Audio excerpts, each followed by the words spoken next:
Ngayong umaga ay wala akong, trabaho, walang, trabaho sa pandayan at, wala ding lettering.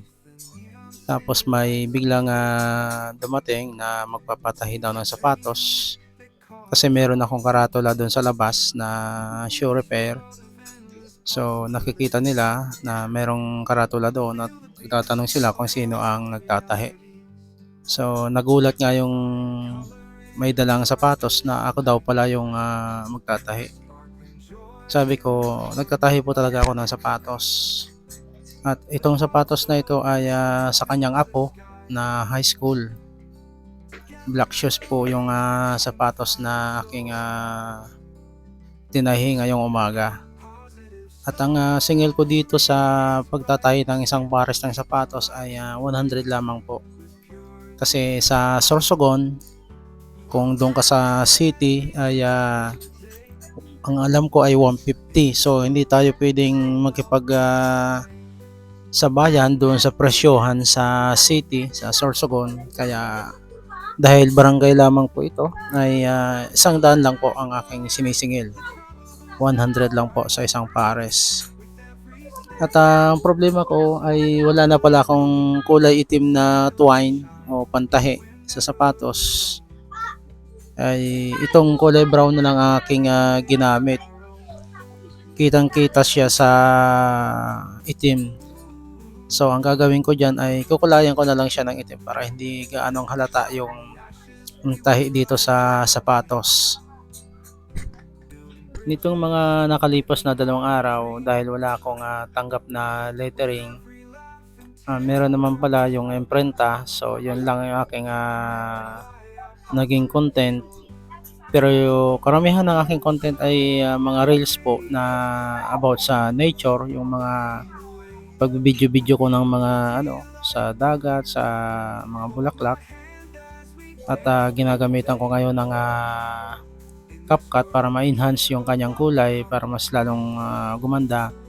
May cinematic effect yung aking mga content. So kahit itong content ko ngayon ay ginamitan ko na rin para mas matingkad yung kulay, mas attractive sa manonood. Ngayon ko lang na-discover na sa CapCut pala ay puwedeng mapaganda pa ang iyong mga video o mga content. So ngayon, lagi na akong gumagamit nitong CapCut. Kasi dati ang ginagamit ko talaga ay CapCut. Tapos yung free lamang po, yung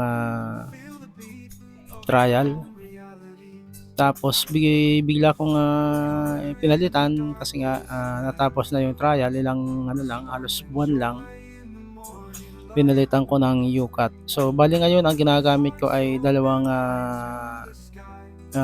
video editor, yung UCut saka yung CapCut.